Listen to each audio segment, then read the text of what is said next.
Y ahora sí. Bienvenido que todo, o sea, perdón. Bienvenido todos a la clase número 24 del curso. Me acordé del ministro cuando estaba hablando de Chile. Ya, esta clase vamos a terminar ya todo lo que estamos viendo con respecto a crear modelos, a preprocesamiento, en fin. Y vamos a ver el siguiente y el último tema del curso, que va a ser la puesta en marcha. ¿Ya? Entonces, primero que nada, recordemos este grafiquito que habíamos visto al comienzo del curso, en donde habíamos visto más o menos los pasos que se necesitaban para hacer alguna especie de modelo eh, que implicara ciencia de los datos en algún punto.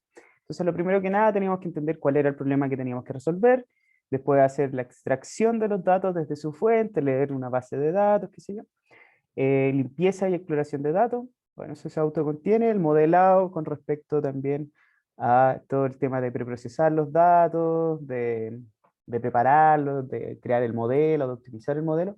Y por último, y lo último que viene quedando ya, es el despliegue del modelo. O sea, ya por fin llegamos a la última etapa del curso. ¿Ya? Entonces, comúnmente lo que realmente se hace es que esto es lineal, ¿ya? En esta parte, pero nunca es estático esto, en el sentido de que el modelo que nosotros estamos haciendo comúnmente tiende a cambiar.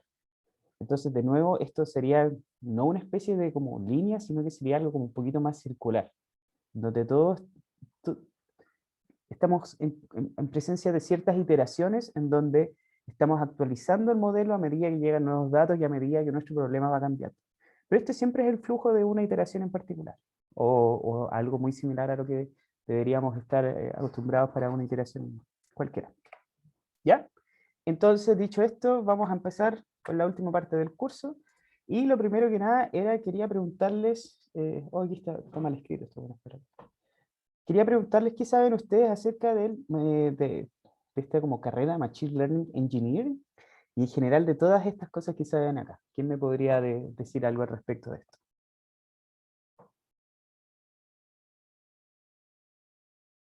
Eh, Como se muestra en la imagen, hay varias que se solapan un poco, pero en general como que hay algunas diferencias marcadas.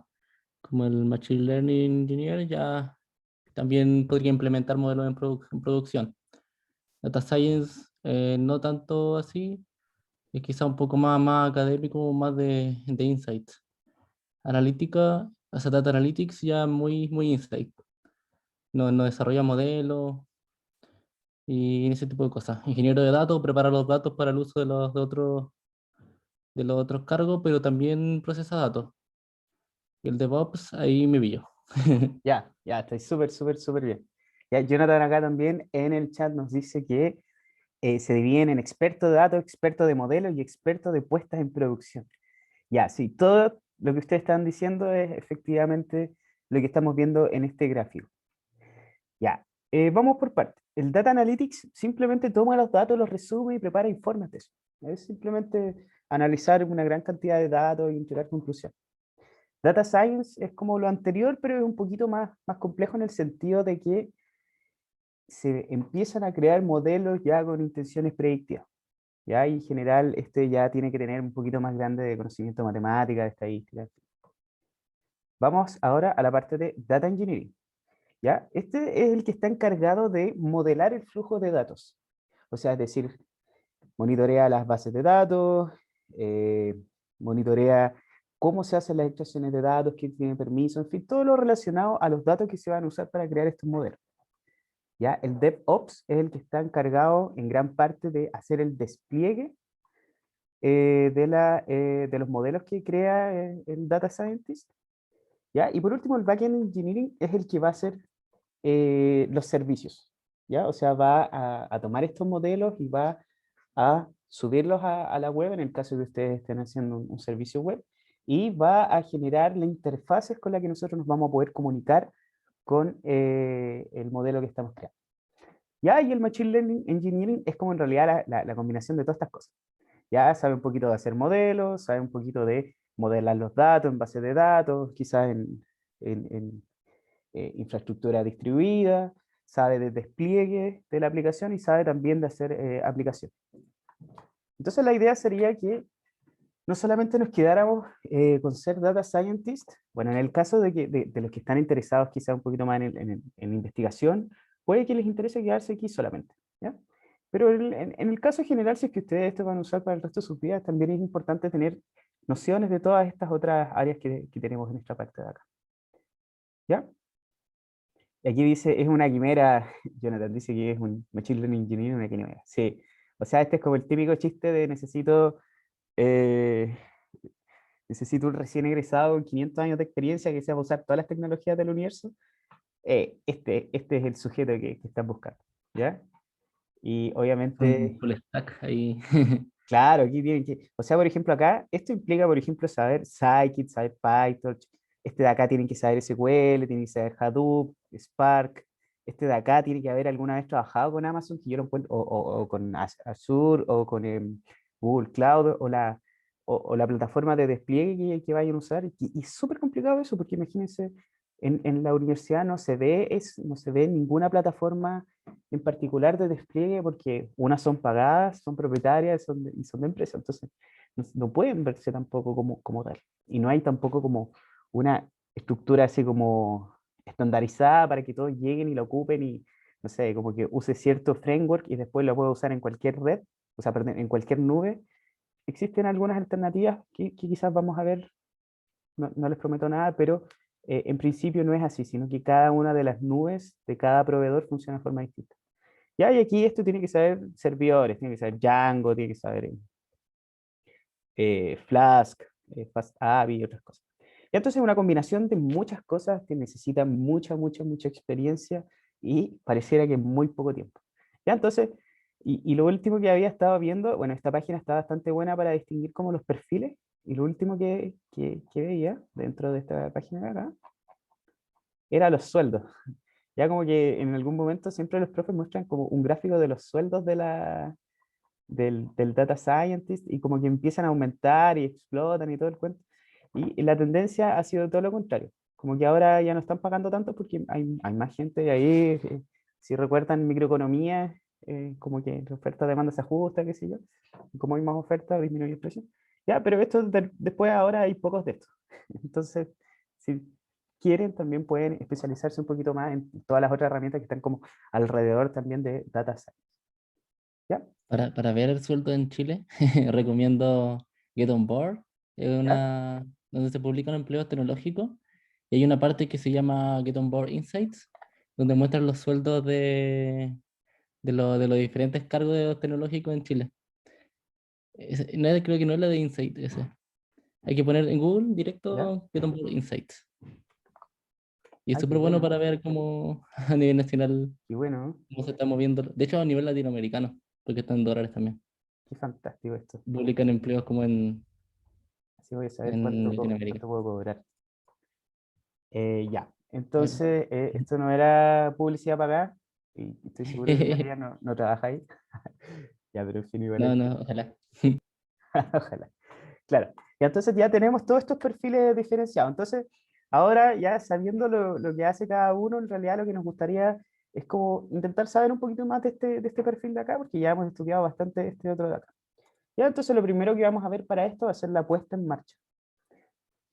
¿Ya? Y era lo mismo que habíamos estado hablando recién, el despliegue de nuestra aplicación. Y el despliegue consiste simplemente en poner en disponibilidad los modelos que nosotros estamos haciendo en este momento. O sea, no nos sirve de nada hacer tremendo clasificador que pueda detectar, no sé, por ejemplo, cada uno de los insectos, si después nadie lo va a poder ocupar. O sea, va a quedar solamente como un hobby, una cosa así. ¿Ya? Y en general, la interfaz estándar para comunicar, o sea, como para disponer de nuestros modelos, es a través de aplicaciones web. ¿Ya? Y estos son simplemente programas que nos permiten, a través de ciertas, eh, de ciertas llamadas, ¿ya? Que es como se denomina a pedir que un servicio haga algo y después retorne algo, nos vamos a poder comunicar y podemos hacer uso de este servicio en particular. ¿Ya? Entonces, lo primero que vamos a ver va a ser una larga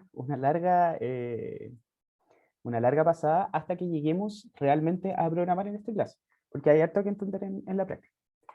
Ya, entonces, bueno, si alguien de acá es de computación, quizás va a encontrar esto un poquito fome, pero en general yo creo que igual puede servir para aclarar ciertas cosas. Entonces, lo primero que vamos a ver es la arquitectura cliente-servidor. Ya la arquitectura cliente-servidor es cómo funciona en la práctica la mayoría de las aplicaciones de Internet modernas. ¿Y en qué consiste? En separar dos cosas súper fundamentales. El cliente, por una parte, en este caso podemos ser nosotros cuando entramos a alguna página web, qué sé yo, y el servidor, que es el que procesa las solicitudes que yo le estoy enviando como un cliente. ¿Ya? Es decir, si yo entro a Google, busco, no sé, sueldos de Machine Learning Engineer acá en Chile, entonces lo que yo voy a hacer, voy a mandarle una solicitud al servidor.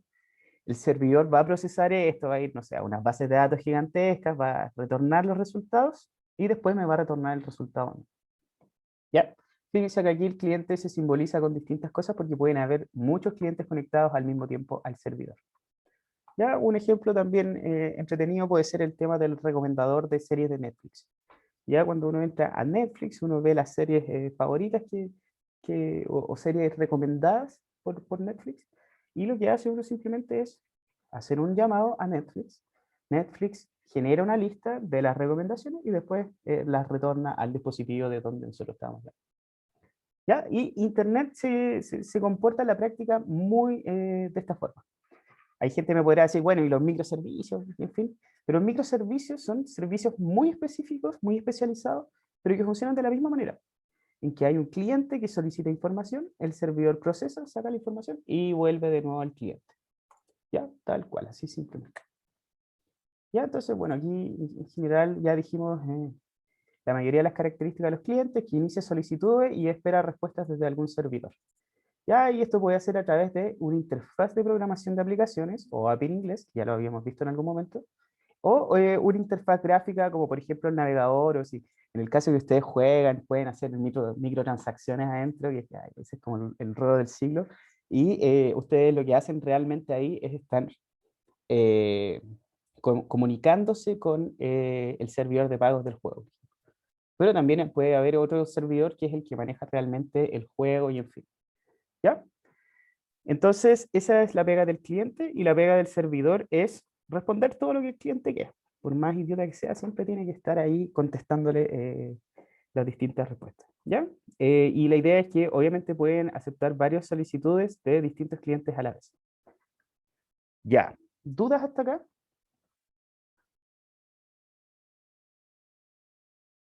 Ya, parece que hay varias faltas de ortografía. Ya, entonces, sigamos. Las características de esta arquitectura es que principalmente permite centralizar la información y la responsabilidad de proveer algún servicio en particular. ¿Ya? O sea, es decir, si yo quiero, eh, no sé, ingresar a ver mi calendario de vacunación, hay un servidor en particular que está encargado única y exclusivamente de hacer esto. Entonces está centralizado en el sentido que este es el servidor el que tiene solamente la capacidad, la facultad, en verdad, de entrar a la base de datos, consultar mi información y después retornar. ¿Ya? Y al mismo tiempo, este es el responsable de hacer que todo salga bien. ¿Ya? Y a esto se le conoce, bueno, será encargado de manejar las solicitudes, acceder a la base de datos, modificarla, procesar dicha información y responderle a sus clientes. ¿Ya? Esto se le conoce también como la única fuente de verdad. Ya es como, bueno, para los que están como más fanáticos de las bases de datos, una fuente de verdad es como a quien yo le creo, si hay múltiples fuentes de información. ¿Ya? En este caso, como es una única fuente de información, es una sola fuente de verdad. Ya, tenemos varias opciones en verdad. O sea, en general cada año sale un framework nuevo. Ya, antes de eso, un framework es un entorno de trabajo, bueno, esa es la traducción en español, ya que es un conjunto simplemente de conceptos, prácticas y criterios para resolver algún problema en específico. Ya hemos estado usando frameworks durante todo este curso, ¿cierto? Scikit-learn es el más famoso. Imagínense qué seríamos nosotros sin el FIC y el Predict que inventó el equipo de Scikit desde hace tiempo. Y eso es un framework. Nos está diciendo cómo nosotros trabajamos los clasificadores que estamos creando en esta librería. Pero otras librerías van a implementar frameworks distintos. ¿Ya? Entonces, un framework simplemente es un conjunto de conceptos, ¿ya? Ideas, prácticas, criterios para resolver algún trabajo en particular. En este caso, en los modelos de cliente y servidor hay distintos frameworks, ¿ya? Que obviamente van a indicar cómo se va a hacer el trabajo, cómo se van a implementar tanto los servidores como los clientes y cualquiera otro componente que tenga nuestra arquitectura. Ya los más famosos, Django, Flask, Fast API, que es como el novedoso de este último tiempo y el que vamos a estar viendo en esta clase. Y para los clientes, que la mayoría está en JavaScript, está React y Vue. Ya, esos son los novedosos, pero en general la cantidad de frameworks que hay para el cliente es pero colosal. O sea, yo creo que todos los días debe estar saliendo nuevos frameworks para crear interfaces gráficas en el cliente. Ya, a mí me gusta uno que se llama Quasar de Vue, porque además de hacer esto, también en algún momento fui mercenario de las páginas web, ya páginas web. Entonces, fíjense que aquí, esto tiene, por ejemplo, componentes acá, entonces, no sé, por ejemplo, un botón, ¿ya? Entonces, lo que hace es entregar una interfaz para crear botón, ¿ya? Entonces, fíjense, aquí está la interfaz, aquí están todos los botoncitos que ustedes pueden crear con esto, y aquí indican cómo crearlo. ¿Ya? Entonces, por ejemplo, que salga este nombre acá, que salga una variable que se llama color y una variable que se llama label, esto es finalmente lo que da el framework para que nosotros interactuemos con esto. ¿Ya? Y es también la idea predefinida de cómo nosotros vamos a generar páginas web a partir de estas cosas. ¿Ya? Quasar es un framework a todo esto para Vue, que también es como, bueno, es una librería, no un framework, pero en fin. Ya, una combinación de estas tecnologías se llama stack tecnológico. ¿Ya? Por lo general, esto es para el servidor, uno siempre toma también alguna para el cliente, o también se pueden implementar servidor y cliente al mismo tiempo acá con otras herramientas. Y eso se conoce comúnmente como stack tecnológico. ¿Ya? Entonces la pregunta es, ¿conocen alguno de estos o conocen algún otro que quieran también como remarcar?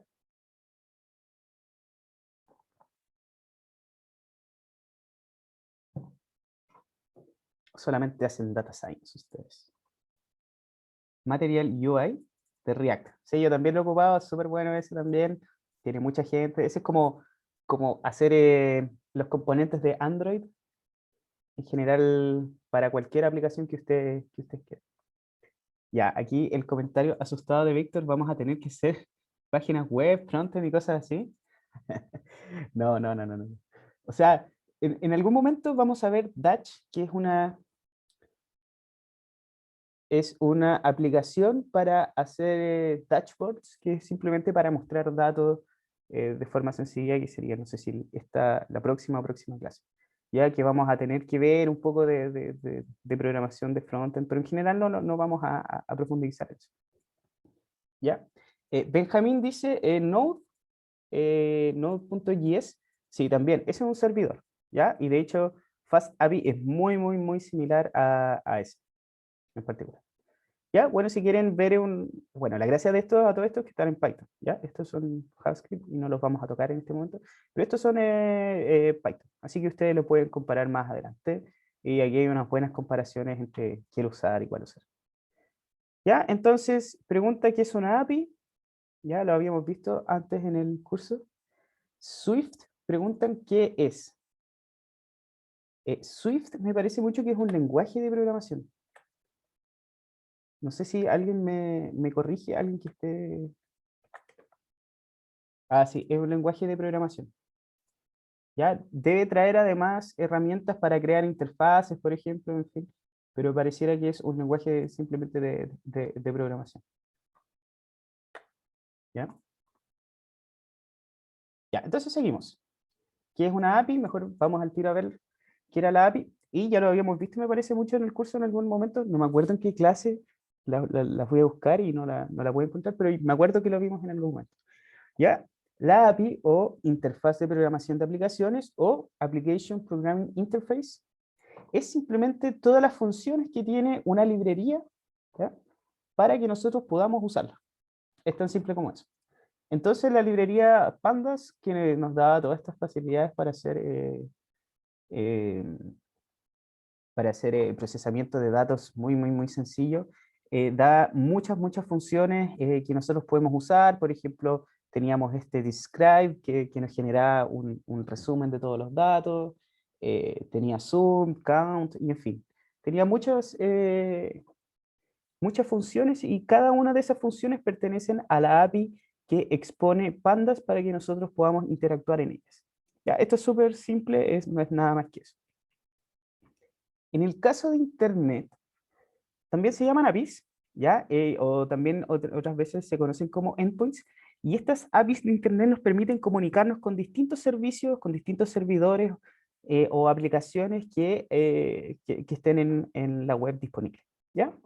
Yo creo que una de las más icónicas es Google Maps, ¿ya? ¿Y cómo nos comunicamos con Google Maps? Es súper sencillo. Lo que se hace es hacer un llamado de Google Maps a través de la URL. ¿Ya? Entonces, fíjense aquí, hacemos esta cosa, https dos puntos slash como HL, ¿ya? Entramos a el identificador del recurso que es Google, vamos a mapas, buscamos y le decimos que busque con respecto a ciertos parámetros, ¿ya? En el caso que queramos ir a alguna dirección en particular, cambiamos search por dir, ¿ya? Mostrar un mapa, ¿ya? Aquí parece que es simplemente maps, ¿ya? Y podemos buscar con Street View usando esta interfaz de acá. Entonces la idea es que ahora nosotros tenemos una forma de comunicarnos con cualquier tipo de servicio web y es a través de esta cosa que tenemos acá, que son las URL. En general, después lo vamos a extender más a ver el protocolo completo de HTTP. ¿Ya? Entonces, fíjense, un ejemplo súper sencillo. Acá esto lo muestran desde la página oficial de Google. Si queremos poner, o sea, si queremos encontrar, por ejemplo, CenturyLink Field, lo que tenemos que hacer es llamar a Google, buscar mapas y además hacer que se abra esta barra de búsqueda que tenemos acá y nosotros le damos, bueno, API, esto es una cosa en particular que vamos a ver después, pero lo que nosotros le preguntamos es esto que está en query y dos puntos, o sea, igual, y lo que hay acá es lo que vamos a estar buscando dentro del buscador de los mapas. ¿Ya? Entonces, tan sencillo como llamar a una URL con ciertos parámetros, es la que nos genera toda la aplicación de Google Maps con la búsqueda de estos parámetros en particular. ¿Ya? Y así existe una montonera de servicios web que ustedes pueden acceder solamente a través de las URL. ¿Ya? Entonces, bueno, ¿conocían esto? ¿En algún punto han trabajado con APIs?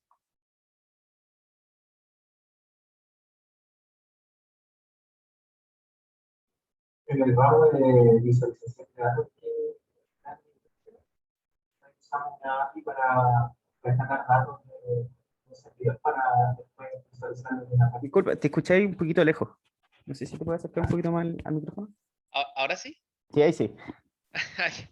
Sorry. Ya. Que en un ramo de visualización de datos que es un electivo de industria, una vez usamos una API para rescatar datos desde un servidor y poder visualizarlos en una página web. Claro. Qué buena, qué buena. Hay uno de Chile Compra, me parece. Ahí está, fíjense, API de mercado público. ¿Ya? Entonces aquí le dan ver el detalle de cómo trabajar, ¿ya? Y fíjense cómo ustedes les dan paso a paso de cómo buscar las licitaciones dentro bueno, dentro de cierto periodo y, en fin. ¿Ya? Pero fíjense, y la mayoría de las páginas deberían tener documentaciones de este estilo, o sea, de cómo nosotros nos podemos comunicar con estos servidores.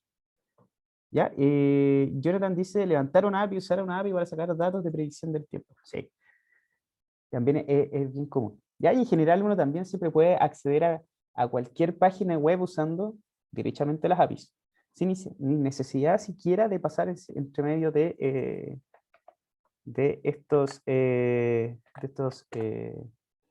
estas páginas web. ¿Ya? Entonces fíjense, cuando nosotros invocamos directamente esta API de Chile Compra, lo que nos trae es esto, toda la información que nosotros necesitamos en formato JSON.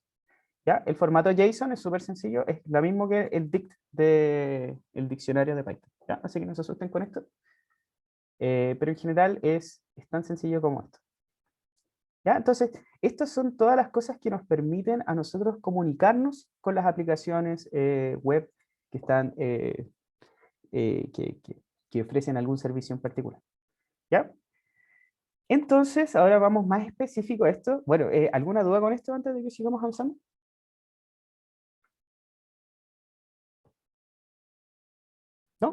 Todo bien. Entonces, seguimos avanzando. Ahora, ¿cómo nosotros realmente nos comunicamos? Es a través, bueno, una de las opciones es a través de las URL, ¿ya? Las URL es, en español, localizador de recursos uniforme, y es simplemente un localizador de algún recurso web. ¿Ya? Díganse un servicio, una página, en fin, ¿ya? Y además un protocolo, ¿ya? El protocolo nos va a decir cómo nosotros vamos a poder comunicar con esta página web. ¿Ya? Entonces, por ejemplo, cuando nosotros entramos a la página dedicada a la URL de Wikipedia, lo que nosotros realmente tenemos acá es HTTPS, que es el protocolo de comunicación, o sea, como yo voy a conversar con el servidor que está sirviendo Wikipedia, vamos a tener la dirección del recurso donde vamos a ir a buscar esta cosa, ¿ya? Y el archivo es finalmente esta URL que está acá, que es el que finalmente es la cosa que nos va a retornar. ¿Ya? Esto puede ser un archivo, puede ser un JSON, que es el que habíamos estado viendo recién, y en fin, pueden ser varias cosas. ¿Ya? Pero es finalmente la información que nos va a estar retornando. ¿Ya? Entonces, después ahora que vean las URL, se van a acordar que este es el protocolo, esta es la ruta al archivo, y este es el archivo que está realmente retornando. Entonces, fíjense acá, cuando uno abre esto, realmente lo que está haciendo es simplemente eso. Localhost está yendo a buscar al mismo computador, después está en la ruta al archivo, y por último aquí tenemos, bueno, aquí esto se guía con ruta, todo esto es la ruta al archivo, y aquí finalmente es el archivo que está mostrando en este momento. ¿Ya? Y además acá no sale, pero también está http dos puntos, o sea, sí, dos puntos // ¿Ya? Y así es como se hace en general una URI, ¿ya? Que se usan habitualmente como sinónimo, aunque no lo son comúnmente. Lo que tienen primero es siempre el esquema. El esquema se refiere a protocolo con el cual ustedes van a estar haciendo con el cual se van a estar comunicando con el recurso externo. ¿Ya? Después viene la dirección del recurso, que sería en este caso el host. ¿Ya? Esto habitualmente se omite cuando uno entra a alguna página web, pero imagínense que en ese entonces podían ustedes poner información sobre el usuario que estaba logueando y además sobre el puerto al cual ustedes están llamando, y en este caso como que se ignora y se usan por defecto. Ya después la ruta a la localización del archivo, y además podemos tener otros parámetros opcionales que en este caso query se refiere a pedir algún dato en particular. No sé, por ejemplo, las licitaciones desde el año 2010 hasta el año 2015. ¿Ya? Y todo eso se puede hacer a través de este parámetro query. Vamos a verlo un poquito más adelante en detalle cuando estemos implementando la API. ¿Ya? Y en el caso de ahora, y en el caso de siempre en general, vamos a estar usando el protocolo HTTPS. ¿Ya? ¿Cómo se define esta cosa? Se llama realmente protocolo de transferencia de hipertexto o HTTP. Y cuando le ponen ese al final es porque es seguro, de secure. ¿Ya? Entonces, primero que nada hay que entender qué es un protocolo. Ya un protocolo es simplemente un sistema de reglas que permiten que dos o más entidades se comuniquen entre ellas. ¿Ya? Esto es súper interesante, nunca lo había considerado yo, que este protocolo implica en algún momento alguna variación de alguna magnitud física, para que nos podamos entender. En el caso de estar conversando, la magnitud física que es las vibraciones en el aire, supongo, algo así. En el caso de Internet debe ser la variación en los voltajes, que realmente es lo que se está codificando cuando uno usa Internet. Ya, entonces, esa es la idea del el protocolo de comunicación. O sea, que yo me pueda entender de alguna manera con el resto. ¿Ya? Esto se trata de reglas que definen la sintaxis, o sea, cómo va a ir escrito el mensaje, la semántica, o sea, que yo voy a escribir yo el mensaje, cómo voy a sincronizarme con el resto de las personas, ¿ya? Porque además eso es súper interesante, súper importante. Por ejemplo, a mí no me sirve de nada que yo sepa hablar español, que le pueda hablar a usted pero, para hacerles la clase, pero si no nos sincronizamos al inicio de la clase, entonces ustedes no estarían acá. Y yo estaría hablando solo, no serviría de nada. También es súper interesante dentro de los protocolos. ¿Ya? Y los posibles métodos de recuperación de errores. ¿Ya? Entonces todo eso tiene que estar englobado dentro de un protocolo de transferencia de información, y en este caso HTTP define algo que es como súper común en general para todos. Ya, dicho esto, entonces lo que realmente define HTTP son cabeceras el tipo de método de petición, o sea, qué es lo que yo realmente le voy a estar solicitando al servidor, los códigos con el cual el servidor me puede responder y el cuerpo del mensaje. Entonces vamos a ir viendo poco a poco. Las cabeceras simplemente indican como la versión del protocolo, indican quién es el que estoy llamando, indican, no sé, por ejemplo, el navegador por el cual yo estoy haciendo la solicitud, en fin, indican todo este tipo de cosas que son como metadatos con respecto a la petición como tal. Ya, el método de petición, ahora en cambio, es realmente lo que nosotros vamos a estar solicitándole al servidor. Y los que vamos a ver en general van a ser get, que en este caso es para solicitar datos, post, para enviar datos y ojalá guardarlos o procesarlos, delete, para eliminar datos, y put, para actualizar datos. Ya, y en general el Internet completo funciona en bajo a estas 4 operaciones que estamos viendo acá. Ya, es súper interesante esto. ¿Ya? ¿Por qué? Porque realmente cuando estábamos viendo, por ejemplo, esta cosa de acá, que habíamos hecho con el mercado público, ya pucha, ya lo cerré, lo que estábamos haciendo realmente era un get. Estamos solicitando para pedir datos, y lo que estamos mandando por debajo es realmente una solicitud que en algún punto tiene un get, que es como esta que tenemos acá. Entonces fíjense, aquí tenemos get. Este es un ejemplo de petición de un cliente para pedirle la página google.com. ¿Ya?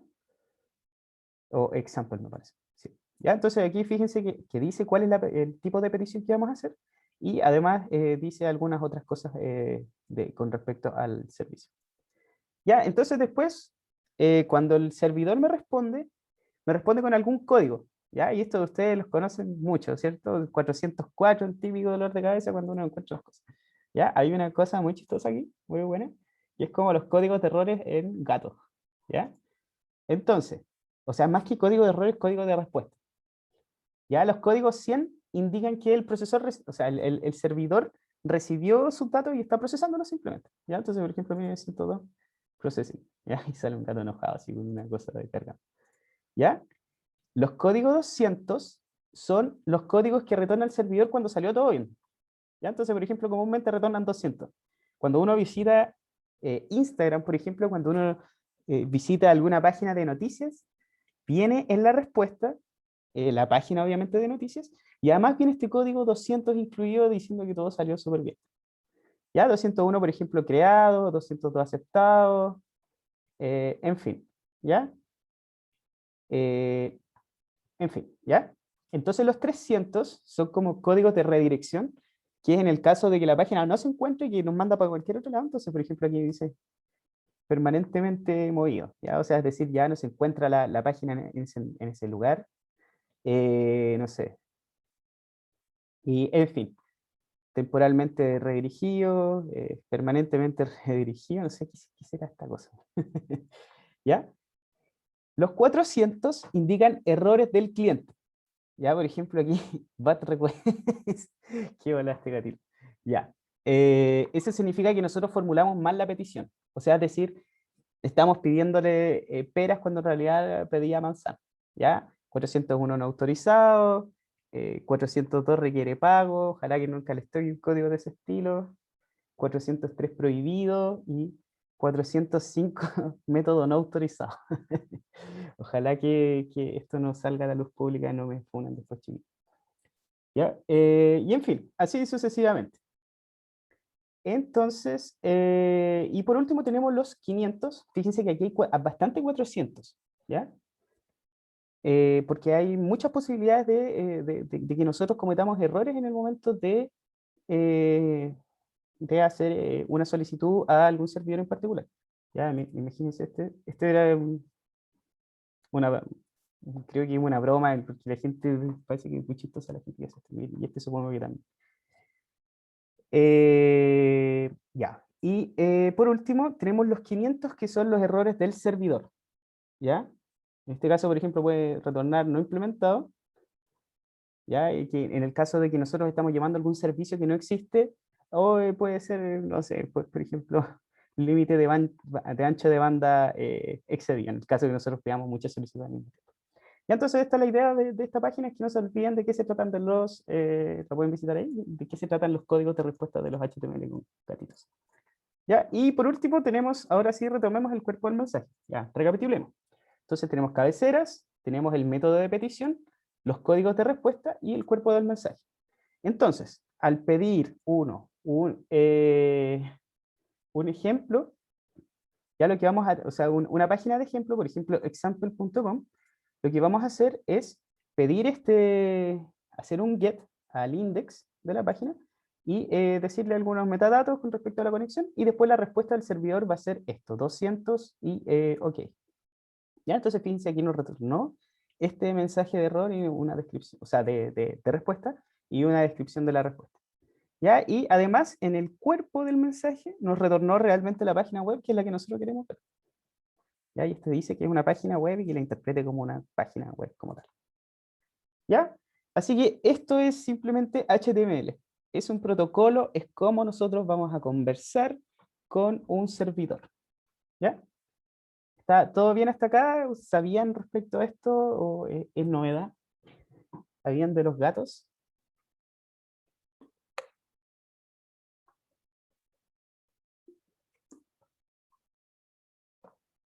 Novedad absoluta. Ya, qué bueno. Así en general cómo funciona Internet. O sea, hay que pensar que este es el protocolo que realmente manda las comunicaciones en Internet, en la mayoría de los casos. ¿Ya? Así que es bueno tenerlo también claro. Quizás no les va a servir en un futuro, pero lo principal es que quiero que se queden con estas 4 operaciones que tenemos acá. ¿Ya? Get, post, delete y put. Porque después en base a esto se construyen realmente los servidores. ¿Ya? Y obviamente después responder con estas cosas también es parte. En general los servidores tienen como un poquito de esto y un poquito de esta otra cosa. ¿Ya? Por último, y ahora sí, después de esto vamos a poder empezar a programar, ¿ya? Tenemos el API REST.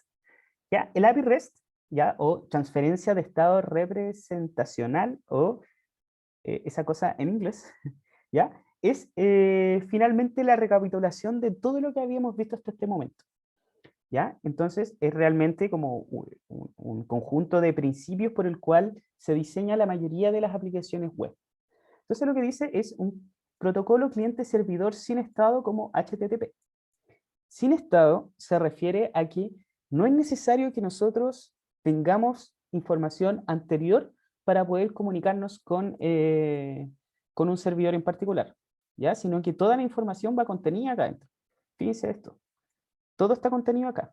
¿Ya? No es necesario que yo guarde un estado en donde diga la siguiente conexión voy a pedir la get, o sea, como un get, ¿ya? Sino que esto se genera dinámicamente y no es necesario que tengamos nosotros información respecto a la comunicación. ¿Ya? Ahora, obviamente esto funciona en la práctica, pero aquí vienen las temidas cookies, y estas cookies lo que hacen es realmente guardar un estado en el lado del cliente. En general, la idea de las cookies originales es que guardaran solamente información de la sesión, o sea, decir usuario y contraseña, y con eso pudieran ya generar directamente las comunicaciones.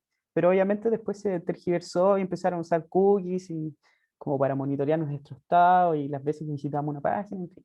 Entonces no es tan... tiene sus ventajas y desventajas. O sea, al comienzo fueron ideas con un fin relativamente noble, pero después se tergiversaron un poco. ¿Ya? Entonces, ese es el primero. El protocolo finalmente pasar a HTTP para todas las cosas. ¿Ya? Un conjunto de operaciones bien definidas que se apliquen a todos los recursos que pasan dentro de HTTP. ¿Ya? Y en este caso tenemos put, get, o sea, post, get, put y delete. ¿Ya? Ahora, ¿cuál es la gracia de tener estas operaciones? Es que además vamos a tener como una relación con respecto a cómo se maneja la información en la base de datos. O sea, en una base de datos, la información se maneja en base a estos 4 criterios. Se crea, se lee, se actualiza y se borra. Con eso tenemos total manejo de una base de datos cualquiera. Y la idea es que HTTP también funcione bajo esos mismos preceptos. ¿Ya? Entonces, por eso están estas 4 operaciones tan importantes con respecto a cómo diseñar un API REST. ¿Ya? Después, una sintaxis universal para identificar los recursos. Ya lo habíamos visto, ¿cierto? Habíamos visto que son las URL y en general se conocen como URI cuando son un poquito más generalizadas a otras cosas. Por ejemplo, me acuerdo que cuando uno comparte una aplicación de Spotify, sale como Spotify, .. y después sale el resto de la identificador de la canción. ¿Ya? Eso es una URI en particular. ¿Ya? Y por último tenemos el uso de hipermedios. ¿Qué son los hipermedios? Son páginas web. Nada, súper simple. HTML, que son las que realmente muestran una página web o XML, que es una transmisión de información, o un JSON también, que es el que habíamos visto en el caso de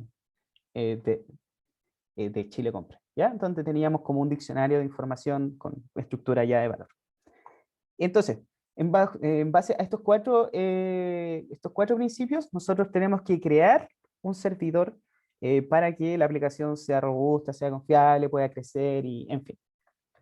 Y eso es por fin el lugar donde queríamos llegar después de haber explicado como todas estas ideas por detrás, ¿ya? Y que es FastAPI. FastAPI es un servidor muy sencillo, muy moderno, de alto rendimiento, para crear APIs en Python y que además cumplan con esto, que cumplan que esté dentro de estos 4 puntos que habíamos visto acá, ¿ya? Ahora, ustedes me podrán decir, podríamos haber visto Flask, porque Flask siempre se ve, para los que conozcan Flask, y bueno, sí, Flask también es súper buena opción, de hecho, yo también lo he ocupado bastante, pero FastAPI yo encuentro que es mucho más sencillo y tiene unas mejoras bastante interesantes, ¿ya? Dentro de eso es que tienen tipos, o sea, es decir, yo le indico si una variable almacena un entero, una variable almacena un string, o en fin, ¿ya? Y que además tiene documentación interactiva y que se autogenera. Y esto yo creo que es la guinda de la torta, ¿ya? Y lo vamos a ver un poquito más adelante.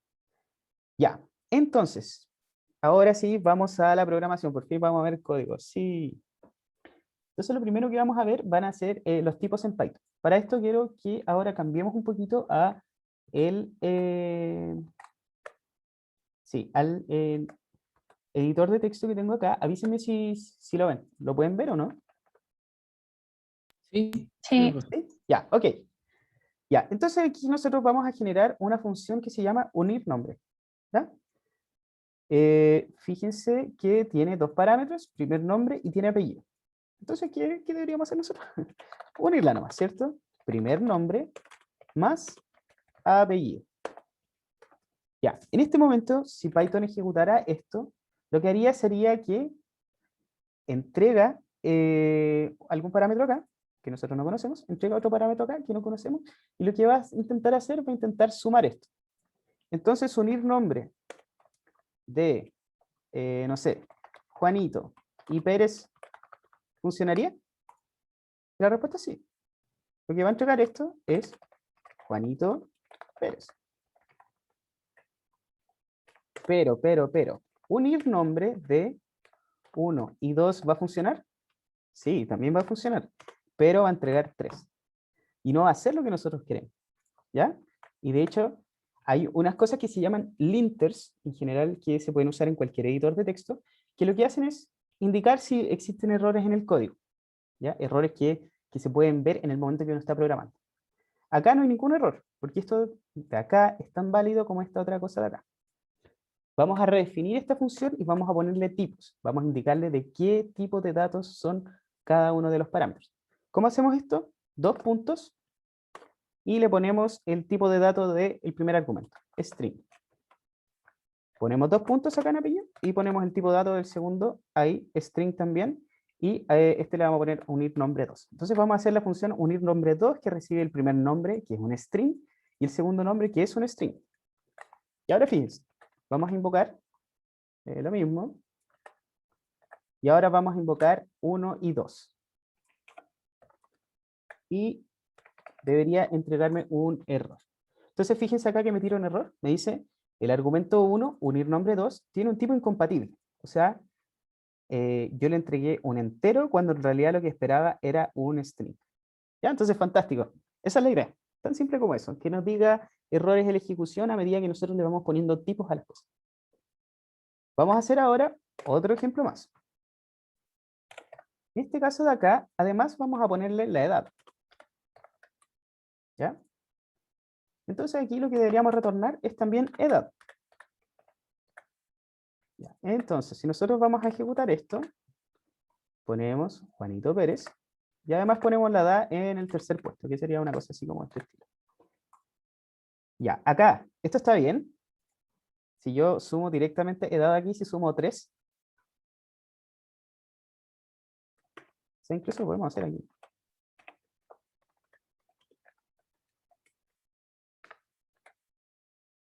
Ya, fíjense que aquí me tira el tiro un error, ¿cierto? Me dice que la operación más no está soportada para tipos de string y enteros.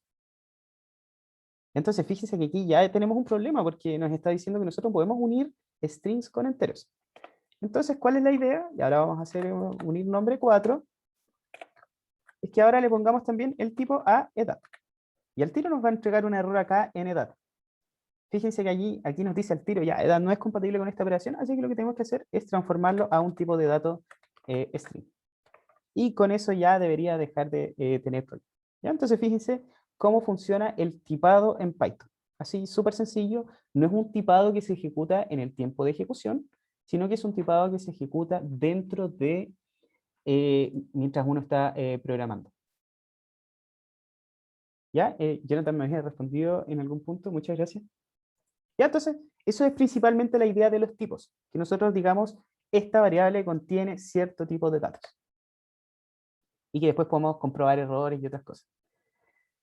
Ya, los tipos simples permitidos, enteros, flotantes, booleanos, bytes, y también uno puede hacer como otras cosas más interesantes, por ejemplo, puede poner una lista de enteros, o sea, de strings, una lista de enteros, una lista con enteros y flotantes, una lista de tuplas, y en fin, muchas cosas más. Por ejemplo, optionals, que puede ser entero, o sea, puede ser non o string, y eso sucesivamente. Ya, entonces, sabiendo esto, ahora vamos a tener ya tenemos todo el conocimiento necesario para ya empezar a hacer nuestro servidor. ¿Ya? Ahora, vamos a pasar directamente a el código. ¿Ya? Jonathan dice también sirve para la salida. Efectivamente. ¿Ya? Es que en general no sé cómo es Fast API, pero uno puede hacer una flechita así de este estilo. ¿Ya? Esto es como, imagínense como esta definición de función que se hace en matemáticas, así como en cálculo 1. En donde ustedes como que ponían el dominio, y aquí ponen el recorrido, y el recorrido va a estar dado por cierto tipo de datos, que en este caso es string. Entonces, si nosotros ejecutamos unir nombre, ya, fíjense, unir nombre de, entonces este era Juanito Pérez, me va a decir que ahora esta variable acá es un string.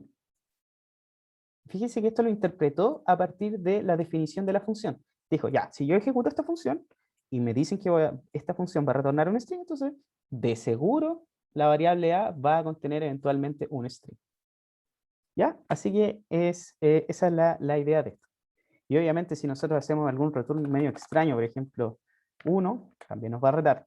Nos va a decir, esto no es compatible. Estaba esperando que me retornaras string cuando tú me diste un enter.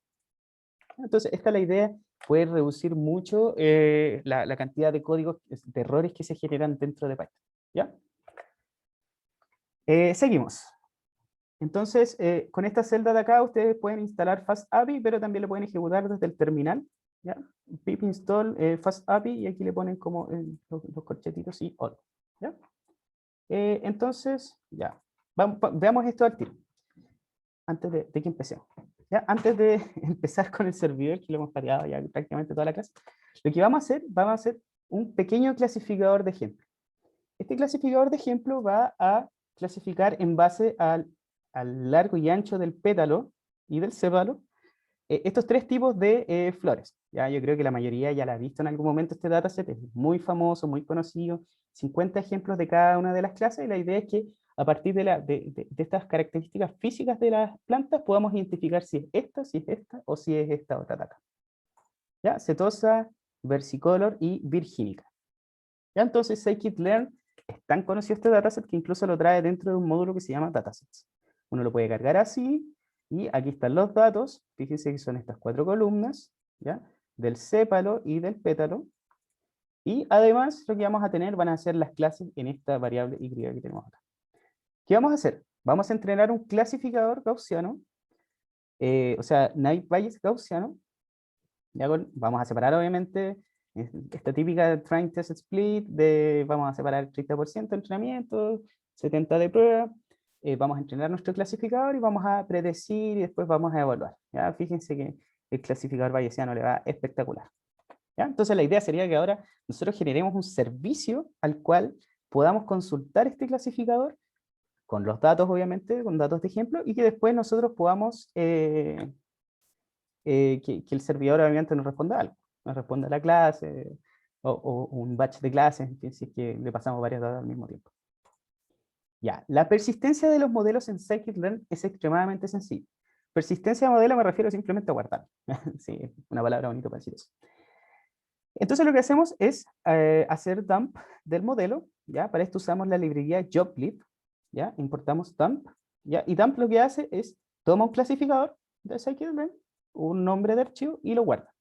Entonces fíjense, aquí ya está guardado el modelo iris-naive-bayes.joblib, ¿ya? Ese va a ser el modelo que nosotros tenemos guardado dentro del disco, ¿ya? Si nosotros vamos a ver acá a nuestra parte, está acá, fíjense, ahí tenemos guardado nuestro modelo, tan sencillo como esto. Y además, esto de acá en realidad puede ser cualquier cosa de scikit-learn.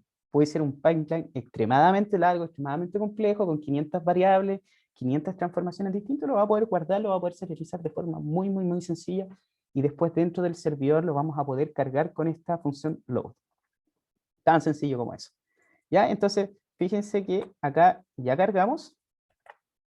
Si imprimimos esto, nos va a entregar un Naive Bayes gaussiano. ¿Ya? Entonces, ¿qué es lo que vamos a hacer? Después vamos a sacar un ejemplo. Bueno, veamos esta parte después. Pero sacamos un ejemplo y después vamos a tratar de predecir esto con el servidor que nosotros hagamos en FastAPI. Ya, ahora sí, vamos realmente a FastAPI. Ay, chuta, les corté la transmisión. Me equivoqué de botón. Hay muchos botones al... ¿Cuál es la diferencia con Piglet? Pregunta Jonathan. Mira, en principio las dos hacen lo mismo. ¿Ya? Piglet es la librería por defecto de, que trae Python. Y joblib es la librería que habíamos visto para paralelizar en algún momento, que también tiene esta gracia. Y la idea es que joblib serializa mejor los arreglos de NumPy y es un poquito más eficiente en ese sentido que Piglet. Pero se puede serializar con las dos opciones. O sea, tú puedes guardar el clasificador con uno y con el otro. El requisito es obviamente que en el lugar donde tú vas a abrir el clasificador tengas la misma versión de scikit-learn instalada, ¿ya? Porque obviamente necesitas tener la librería instalada, si no, no sirve de nada. ¿Ya? Entonces, seguimos, ¿ya? Entonces vamos a ahora sí, este servidor número 1. ¿Y qué es lo que vamos a hacer para programar un servidor de FastAPI? Vamos a importar FastAPI y vamos a crear una variable que se llama app, que nos va a permitir interactuar con el servidor que estamos creando. Este objeto de acá va a ser el servidor. Tan simple, tan sencillo como eso. Entonces nosotros creamos un servidor y ahora lo que vamos a hacer, vamos a empezar a registrar APIs al servidor. Vamos a empezar a registrar llamadas. Entonces, veamos esta primera llamada que tenemos acá. ¿Qué es lo que vamos a tener? Vamos a decir que en un get, o sea, es decir, cuando yo visite el identificador del recurso, que en este caso va a ser localhost, que es mi computador, cuando visite / o sea, visite la ruta, me va a retornar la raíz, perdón, cuando visite la raíz, me va a retornar este mensaje que estamos viendo acá. Ya, entonces, para probar esto, lo que vamos a hacer es ejecutar esto que tienen acá.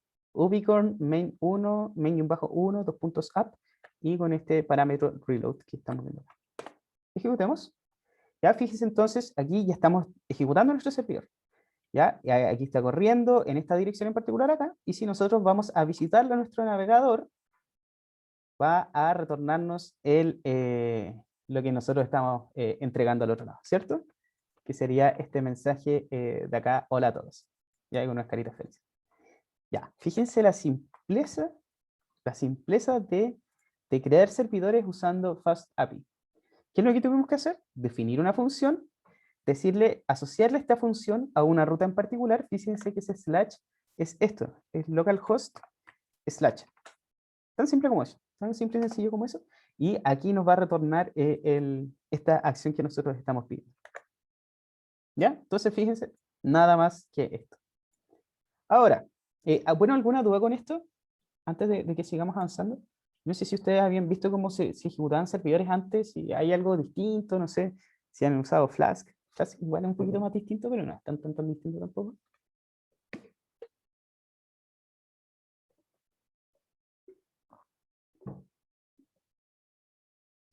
¿No? ¿Todo bien? Ya, perfecto. Entonces sigamos. Ya, hay una particularidad que tiene esta librería, que era lo que les decía de la documentación interactiva, que si uno va a la página, que en este caso es localhost, o sea, mi computador, Y si yo le pongo /docs, me va a traer la documentación de la API que yo estoy creando. Entonces fíjense que en la raíz, o sea, en este slash que tenemos acá, cuando yo consulto esta ruta, ¿qué es lo que pasa? Me dice que no necesita parámetros, ¿ya? Y que lo que debería responder, en el caso que yo lo ejecutara, si yo ejecuto try it out acá, y ejecuto, me va a responder esta cosa que está acá. ¿Ya? Fíjense que aquí da este comando para que nosotros lo vamos a hacer incluso desde una línea de comandos como esta de acá, como esta cosa que tenemos acá adentro. ¿Ya? Entonces nosotros ejecutamos curl, ya con estos parámetros, decimos que vaya a la ruta y que además tenga unos headers extra. Entonces fíjense que me retorna aquí el JSON que estábamos sirviendo en esta parte de acá. ¿Ya? Entonces, esta documentación que se autogenera es extremadamente poderosa en el sentido de que nosotros podemos debuguear, podemos analizar el texto, o sea, perdón, analizar el servidor y qué es lo que está haciendo, muy, muy, muy sencillo. Y después vamos a ver que sigue siendo un poquito más poderoso. Entonces, esa es la primera parte de FastAPI. Vamos al siguiente main, al siguiente servidor. Cada uno de estos archivos main es un servidor distinto. ¿Ya? En este servidor de acá vamos a aprender cómo consultar con parámetros. ¿Ya? También súper sencillo, súper rápido. Y lo que vamos a hacer es, vamos a definir un conjunto de personas. ¿Ya? Una regla con personas. El primero va a ser Diego, su flamante ayudante, y Ignacio, su flamante auxiliar. Y además vamos a definir dos alumnos inexistentes. Espera. ¿Ya? Entonces va a estar María Pérez y Juanito Pérez, los dos de apellido Pérez. No sé si sin relaciones consanguíneas. Ya, entonces, ahora para que podamos obtener una de estas personas en particular, vamos a definir un parámetro a través de la URL. ¿Ya? ¿Se acuerdan que en Google Maps, vamos arriba, vamos hacia arriba, en Google Maps acá se definía la ruta y además se definían distintos parámetros. En el caso de buscar acá, había un parámetro query, ¿ya? Y después ponían igual, y además ponían esta cosa que ven acá, que es lo que realmente iban a buscar en la barra de búsqueda de la aplicación. ¿Ya? Estas queries parten siempre con un signo de interrogación. ¿Ya? Entonces vamos a poner signo de interrogación, el atributo que queremos preguntar, y después vamos a pasarle el valor de ese atributo. No necesariamente pueden ser preguntas, pueden ser el parámetro, por ejemplo, para predecir uno de los ejemplos de nuestra flor del clasificador que habíamos implementado. ¿Ya? Entonces, fíjense acá, tenemos definidas las personas, además definimos personas y definimos además que hay acá una query en particular. Ya, chiquillos, me equivoqué, me equivoqué acá, esta era la tercera parte, esta es la segunda solamente para retornar una persona en particular. Ya, no ocupa el signo de interrogación, el siguiente ejemplo que vamos a ver sí lo ocupa, ya, mil disculpas. Ya, entonces vamos a ejecutar este servidor. Bueno, y lo que hace este servidor es súper simple. Define esta endpoint de acá, esta API de acá, que recibe un ID y lo retorna como una persona en particular. ¿Ya? Vamos a ejecutar esto. Ah, está en uso ya.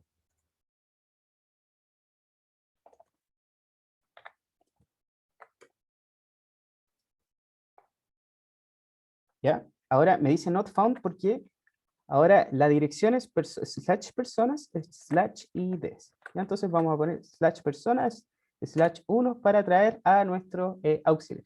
Y fíjense que aquí lo que está respondiendo ahora es un JSON realmente, que es un diccionario de Python, con los atributos que se estaban solicitando.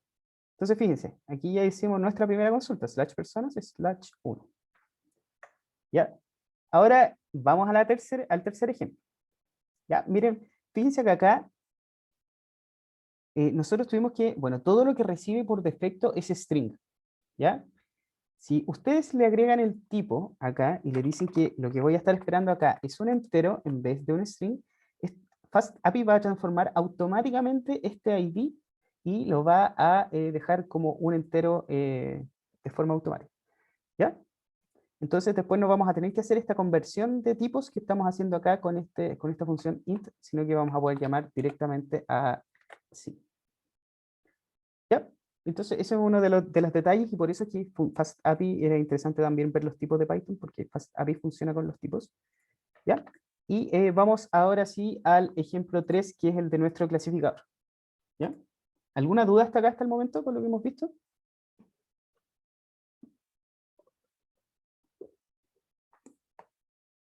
¿No? Todo bien. Ya. Ahora vamos a ir al tercer ejemplo, ya el penúltimo ejemplo que vamos a ver en esta clase. Y lo que vamos a hacer acá va a ser cargar nuestro modelo.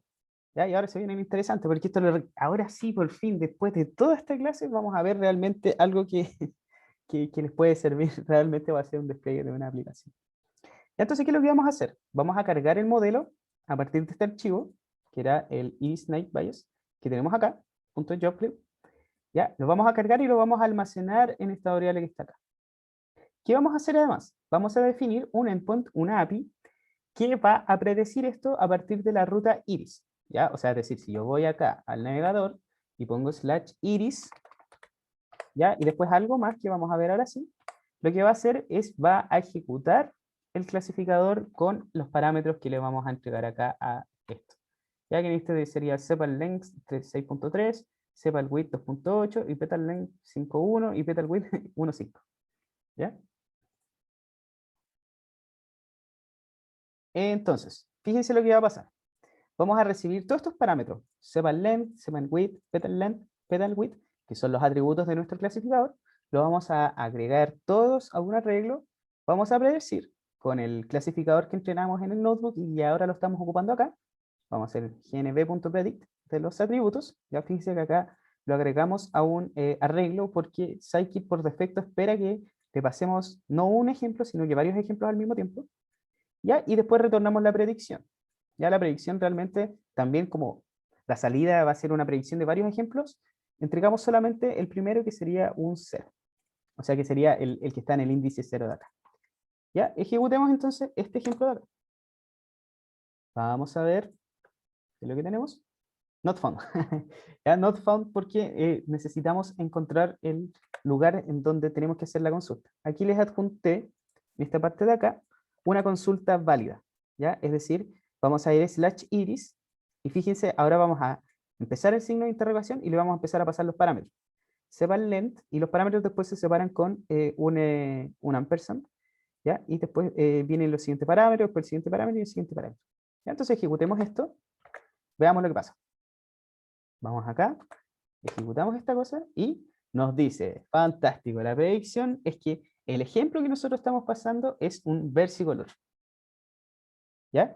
Y esa es finalmente la predicción que nos va a entregar nuestro clasificador.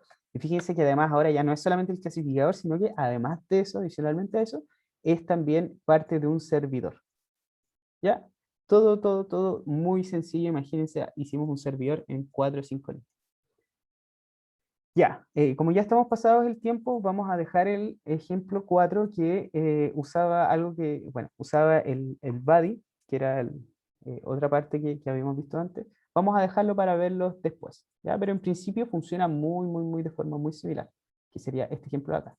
Ahora va a pasar un batch, va a predecir el batch y va a retornar el batch. Tan simple como eso. ¿Ya? Así que, bueno, eso sería en la práctica todo.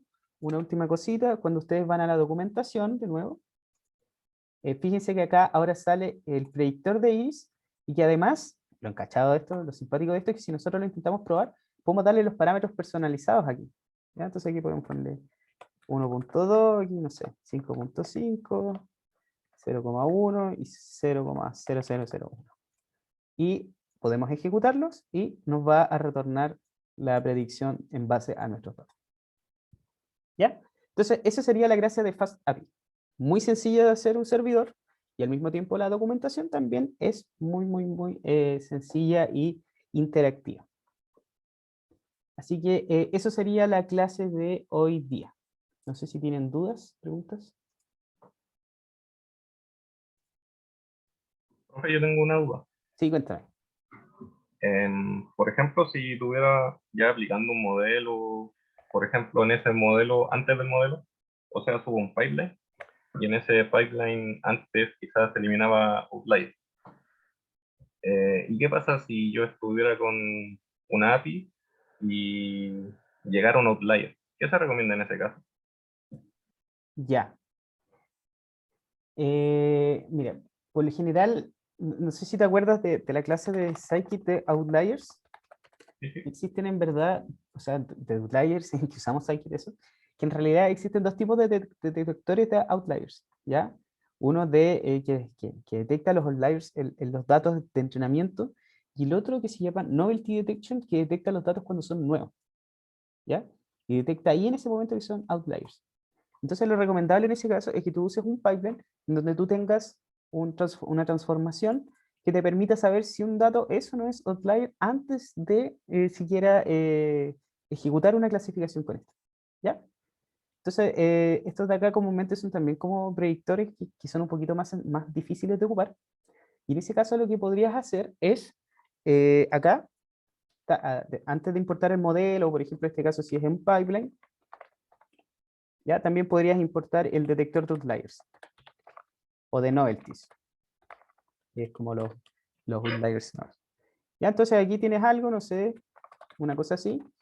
Entonces lo que tú podrías hacer después es, en el momento que te están llegando los datos, dices, si el detector de novelties, no sé, punto predict, una cosa así, predice que el atributo inicial es outlier, ¿ya? Es igual, no sé, quizás true, no sé qué retornará esta cosa. Entonces tú retornas directamente, en vez de retornar la predicción, tú retornas algo así como outlier. No. ¿Ya? Y en el caso que no Ok. sea detectado como outlier, entonces tú lo retornas como originalmente. Ok, me parece. Gracias. Ok. ¿Más preguntas?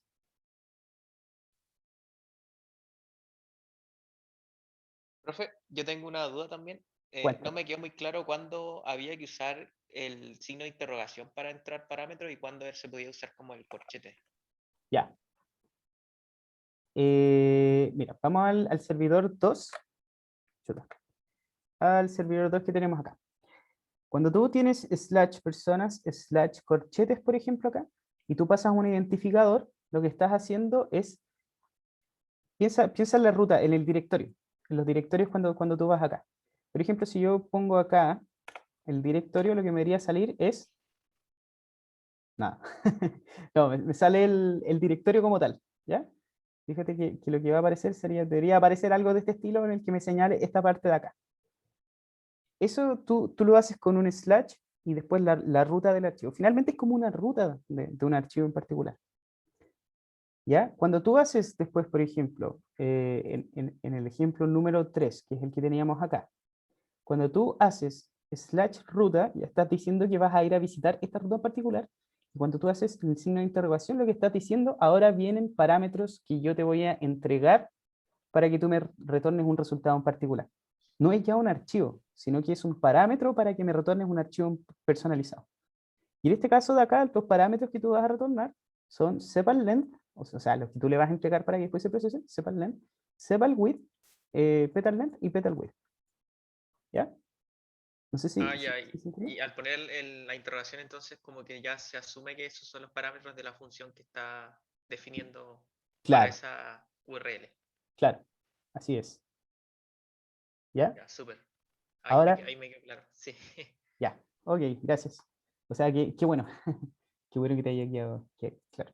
En general, uno puede hacer queries de ese estilo, y la otra opción, que era la que no alcanzamos a ver, es hacer queries, pero a través de un post, ¿ya? Porque en todo este momento siempre habíamos estado haciendo gets. Un post permite poner los parámetros de la query dentro del cuerpo del body de la solicitud, ¿ya? ¿Y por qué esto es mucho más cómodo? Porque imagínense tener que estar, no sé, aquí en el main 3, por ejemplo, poniendo después esto mismo,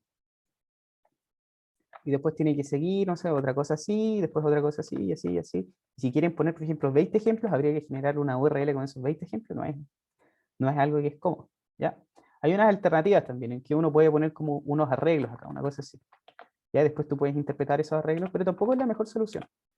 ¿Ya? Porque aún así, este string no está pensado para tener consultas tan largas como esta. ¿Ya? En ese caso se usa el body de la función. Ya, mejor veámoslo, ya que estamos en esto, ya echemos a correr esto, simplemente para que lo vean. ¿Ya? Entonces, vamos a guardar esto. A ver, aquí me tapa esta cosa de acá.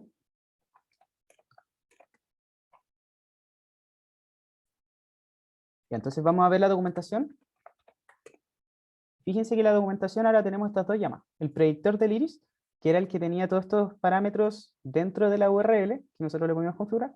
Y además tenemos este post, que ahora lo que va a hacer es que no va a tener parámetros de URL, pero va a tener un request body, que es requerido. ¿Ya?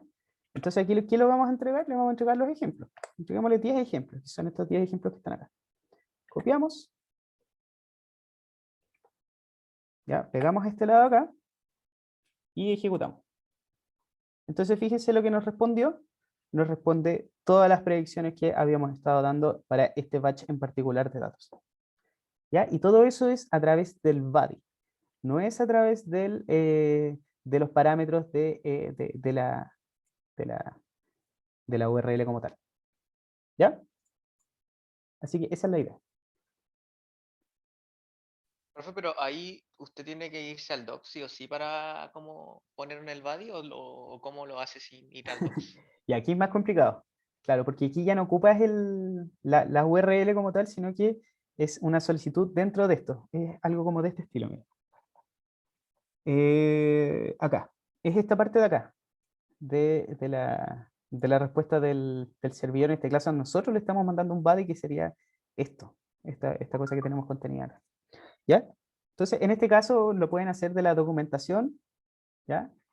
Que sería como esta alternativa de acá, y lo pueden hacer también como una llamada curl, que es esta de acá, ¿ya? Y en general cuando uno prueba los servidores también se ocupan varias herramientas más que te permiten hacer estos llamados ya también usando APIs. Finalmente son librerías en el que uno le puede llamar directamente con los parámetros y generar una llamada HTML que sea coherente con lo que tú estás creando. ¿Ya?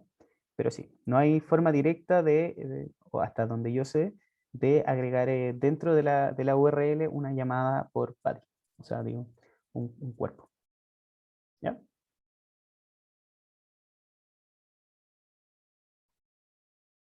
¿Todo bien, cierto? Sí, todo bien. Ya. ¿Alguna otra pregunta?